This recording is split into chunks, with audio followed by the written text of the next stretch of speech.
Hello friends, verbs and tenses की class में एक बार फिर से आपका स्वागत करता हूं। मैं Neeraj बियाला।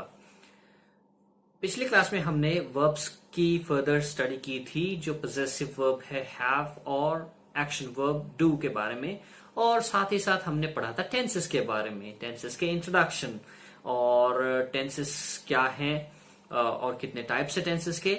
Basically 3 types of tenses और 12 टोटल टाइप्स फर्दर सेग्रीगेशन के हिसाब से।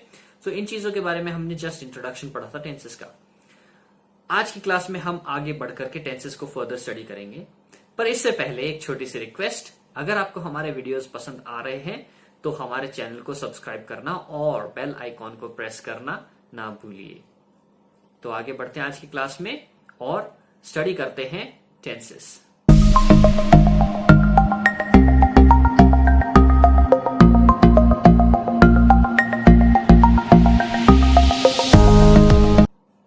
We know that there are 3 types of tenses: present, past and future, और ये further segregated हैं simple, continuous, perfect and perfect continuous।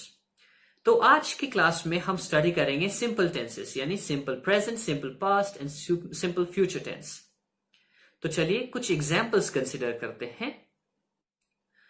हमारे पहले 2 एग्जाम्पल्स हैं मैं खाना खाता हूं या पृथ्वी गोल है। इन दोनों ही एग्जाम्पल्स में हमें क्या समझ में आता है? 2 बेसिक बातें। पहले सेंटेंस में मैं खाना खाता हूं यानी एक रेगुलर एक्टिविटी है। मैं खाना खाता हूं, obviously everybody does eat food, तो अगर हम खाना खाते हैं तो वो एक रेगुलर एक्टिविटी है। किसी दिन की स्पेशल की बात नहीं कर रहे, हम कोई स्पेशल डिश खा रहे हैं या खाऊंगा ऐसा कोई बात नहीं कर रहे। मैं खाना खाता हूं एक सिंपल एक्शन है, तो ये शो करता है एक रेगुलर एक्टिविटी को। और दूसरा वाला जो सेंटेंस है पृथ्वी गोल है, ये एक यूनिवर्सल फैक्ट है, सबको पता है, सारी दुनिया को पता है, इस्टेब्लिश्ड फैक्ट है, ट्रूथ है कि पृथ्वी गोल है, सबको पता है। ओके, तो ये होता है आपका प्रेजेंट टेंस का एग्जाम्पल। ठीक है, और इसको हम और फर्दर स्टडी करेंगे, पर इससे पहले हम पास्ट टेंस के और फ्यूचर टेंस के भी एग्जाम्पल्स देखते हैं। मैंने 2 बजे लंच किया था। इसमें क्या हो रहा है? पहले वाले एग्जाम्पल में जहां मैं खाना खाता हूं वो एक रेगुलर एक्टिविटी शो करता है, लेकिन मैंने 2 बजे लंच किया था यानी मैंने लंच खाया था कितने बजे? 2 बजे, यानी पास्ट के टाइम पे 2 बजे मैंने खाना खाया था। ये एक पर्टिकुलर एक्टिविटी बताता है पास्ट के किसी पॉइंट ऑफ टाइम पे। ओके, अगला एग्जाम्पल है फ्यूचर टेंस का। पृथ्वी भाग जाएगी। यहां पर पृथ्वी एक लड़की है। Okay, we are not talking about the earth. Okay, so Prithvi भाग जाएगी यानी ये फ्यूचर के किसी एक एक्शन के बारे में बताता है, that somebody whose name is Prithvi will run. Okay, तो टेंसेस को हम टाइमलाइन के थ्रू स्टडी करेंगे। और टाइमलाइन से क्यों स्टडी करेंगे? क्योंकि हमें टाइमलाइन की वजह से ये चीज इजीली अंडरस्टैंड होगी कि टाइम पे एक पर्टिकुलर एक्शन कहां स्टैंड करता है और उसका टेंस के लिए क्या रोल है।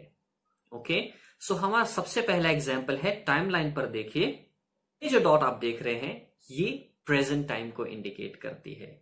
तो अगर कोई रेगुलर एक्टिविटी या यूनिवर्सल फैक्ट है या यूनिवर्सल ट्रूथ है तो वो टाइमलाइन के इसी पॉइंट पे हो रहा होगा, क्योंकि ये पॉइंट है जो एक प्रेजेंट टाइम को डिनोट करता है। प्रेजेंट टाइम को डिनोट करने का मतलब ये है कि ये जो एक्शन है जब भी आप बोलेंगे, ये इस एक्शन का मेथड या पैटर्न कभी चेंज नहीं होगा।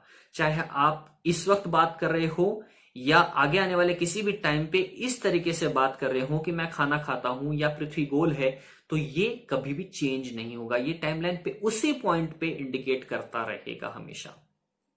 तो ये एक अनडिफाइंड टाइम है प्रेजेंट के लिए, और इसको सिंपल प्रेजेंट टेंस इसीलिए बोलते हैं क्योंकि ये टाइम के उसी फ्रैक्शन पे या उसी पॉइंट पे हो रहा होता है जिस वक्त इसके बारे में बात हो रही होती है। ओके, इसलिए इसको कहते हैं सिंपल प्रेजेंट टेंस। टाइमलाइन पे ये बीच में जो डॉट है इसको कहते हैं सिंपल, इसको हम सिंपल प्रेजेंट टेंस से जानते हैं। ओके, आगे चलते हैं, सिंपल प्रेजेंट का एग्जाम्पल देखते हैं। जैसे आई ईट फूड या अर्थ रोटेट्स अराउंड द सन। तो इन दोनों कंडीशंस में हमारे सिंपल पहले वाले ही एग्जांपल्स हैं कि आई ईट फूड एक रेगुलर एक्टिविटी है और ये किसी भी पॉइंट पे चेंज नहीं होने वाली। Earth rotates around the sun, ये कभी भी चेंज होने वाला नहीं है। Earth will always keep rotating around the sun, ये कभी चेंज होने वाला नहीं है। तो इसको हम टाइमलाइन में जब भी बोलेंगे ये उसी पॉइंट को इंडिकेट करेगा, रेफर करेगा। इसमें कभी कोई एक्टिविटी पीछे की या आगे की होने वाली है या हो रही है, ऐसा कुछ इंडिकेट नहीं होगा। ये बस एक यूनिवर्सल फैक्ट है या एक रेगुलर एक्टिविटी है जो होती है, बस होती है। ओके, तो ये सिर्फ एक समझने की बात है। हमारी अगली डॉट टाइमलाइन पर पास्ट को इंडिकेट करती है, यानी उस पर्टिकुलर मोमेंट पे क्या एक्शन हुआ। ओके, एक एग्जाम्पल देखते हैं। जैसे I had lunch at 2 o'clock, I sang a song yesterday.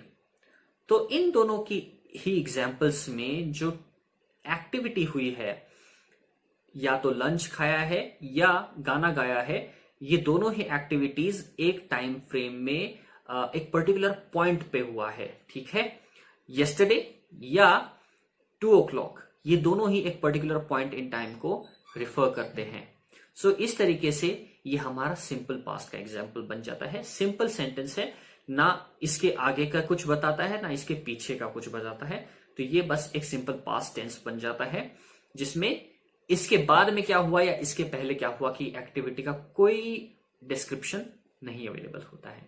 Okay, तीसरी डॉट जो है वो फ्यूचर के किसी एक पॉइंट को रिफर करती है, यानी उस एक पर्टिकुलर टाइम पे क्या होगा या क्या होने वाला है, ये चीज हमें उस तरीके के एग्जाम्पल से या उस तरीके के सेंटेंस से समझ में आती है कि क्या होने वाला है उस टाइम पे। जैसे आई विल ईट पिज्जा और पृथ्वी विल रन विद सन। सो इन दोनों एग्जाम्पल्स में फ्यूचर के किसी एक पर्टिकुलर पॉइंट को इंडिकेट किया जा रहा है। हालांकि इसमें कोई टाइम की डेफिनेशन नहीं है, इससे पहले क्या हो रहा है, इसके बाद में क्या होगा, ये कुछ पता नहीं है। बस एक सिंपल एक्टिविटी है फ्यूचर के किसी एक पॉइंट इन टाइम में कि आई विल ईट पिज्जा या पृथ्वी विल रन विद सन। सो इस तरीके से जब हमें ये पता नहीं होता कि पहले क्या होने वाला है बाद में क्या होने वाला है, तो वो एक्टिविटी सिंपल फ्यूचर को डिनोट करती है टाइमलाइन के ऊपर। ओके, तो इस तरीके से हमने टेंसेस को दो तरीके से स्टडी ऑलरेडी कर लिया है, उसके छोटे छोटे एग्जांपल्स देख करके, और टाइमलाइन पे कहां इनका इंपैक्ट रहता है और किस तरीके से इनको टाइमलाइन पे डिनोट किया जाता है, दोनों तरीके देख लिए। अब हम तीसरा और कन्वेंशनल मेथड देखते हैं कि इनको हम रियल लाइफ में रूल्स में किस तरीके से ढाल सकते हैं और रूल्स हम इनके किस तरीके से अब अंडरस्टैंड कर सकते हैं। ओके, तो सबसे पहले प्रेजेंट सिंपल का एग्जांपल देखते हैं और उसका रूल देखते हैं। तो प्रेजेंट सिंपल का हमारा एग्जांपल था आई ईट फूड। ओके, ये हमारा एग्जांपल था। अब इसका जो रूल है वो ये होता है कि सब्जेक्ट प्लस वर्ब का फर्स्ट फॉर्म प्लस कॉम्प्लीमेंट या ऑब्जेक्ट। ओके, सो सब्जेक्ट है हमारा आई, वर्ब है ईट, ओके, और फूड है ऑब्जेक्ट। मैंने कॉम्प्लीमेंट इस एग्जाम्पल में इसलिए लिया है या रूल में इसलिए डाला है क्योंकि बहुत बार खाली ऑब्जेक्ट के अलावा भी बहुत कुछ होता है। ऑब्जेक्ट के अलावा इसमें बहुत सारी चीजें मिक्स्ड होती हैं। रिमेंबर पार्ट्स ऑफ स्पीच में हमने स्टडी किए थे बहुत सारे पार्ट्स, तो वही पार्ट्स होते हैं। तो आपका खाली सब्जेक्ट वर्ब ही नहीं होता, एक सेंटेंस में और भी बहुत सारे पार्ट्स होते हैं। तो इसको अगर कभी कभी लोग ये खाली subject plus verb plus object बता देते हैं तो वो ग्रामेटिकली मुझे थोड़ा ठीक नहीं लगता। Subject plus verb plus complement या ऑब्जेक्ट ये ज्यादा बेटर फॉर्म है, क्योंकि हमें इससे पता चलता है कि हमारे सेंटेंस में खाली ऑब्जेक्ट नहीं है, खाली subject plus verb plus object ना होकर के कुछ और भी पार्ट्स हैं जो पार्ट्स ऑफ स्पीच को डिनोट करते हैं। ओके, तो आई आपका सब्जेक्ट, ईट वर्ब और फूड ऑब्जेक्ट। ओके, तो इस तरीके से ये आपको एग्जाम्पल समझ में आ चुका होगा आई गेस कि सब्जेक्ट प्लस वर्ब की फर्स्ट फॉर्म ईट और ऑब्जेक्ट है फूड। कूल।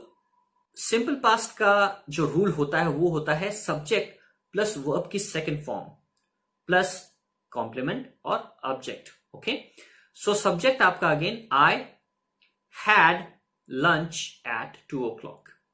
तो इसमें आई है आपका सब्जेक्ट फिर से, प्लस हैड सिंपल फॉर्म है, second form of verb have. Okay, I had, have, had.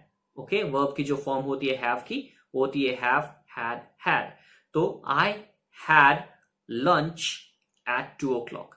तो रिमेंबर कॉम्प्लीमेंट मैंने किस वजह से लिया था, क्योंकि आई हैड लंच तक अगर मैं इसको रोक देता हूं इस सेंटेंस को, तो इस कंडीशन में आपके पास में सब्जेक्ट प्लस वर्ब की सेकंड फॉर्म प्लस ऑब्जेक्ट होता है, लेकिन कॉम्प्लीमेंट क्या है, एट 2 o'clock। तो ये एट 2 o'clock कुछ और नहीं होकर के बस कॉम्प्लीमेंट है जो बाकी के पार्ट्स ऑफ स्पीच को रिफर करता है। ओके, तो इसलिए आपके फॉर्मूला में subject plus object plus complement better form होती है rather than keeping just subject plus verb plus object. Okay, आगे बढ़ते हैं।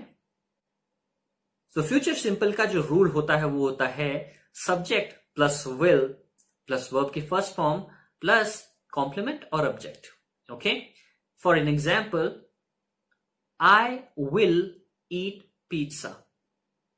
तो आई इसमें आपका सब्जेक्ट है, विल जो आपकी फॉर्म है फ्यूचर को इंडिकेट करती है वो है, और ईट वर्ब की फर्स्ट फॉर्म है, ईट, एट, ईटन।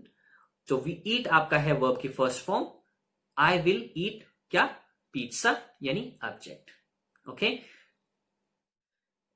तो इस तरीके से हमारे टेंसेस का जो सिंपल फॉर्म है वो कंप्लीट होता है, और इनका टाइमलाइन पे क्या इंपैक्ट रहता है ये आप जरूर ध्यान रखिएगा। इससे आपको इन चीजों को समझने में और अपनी day to day spoken English में इनकॉर्पोरेट करने में कभी कोई इश्यू फील नहीं होगा, ट्रस्ट मी। ओके, तो आज की क्लास मैं यहीं पर खत्म करता हूं।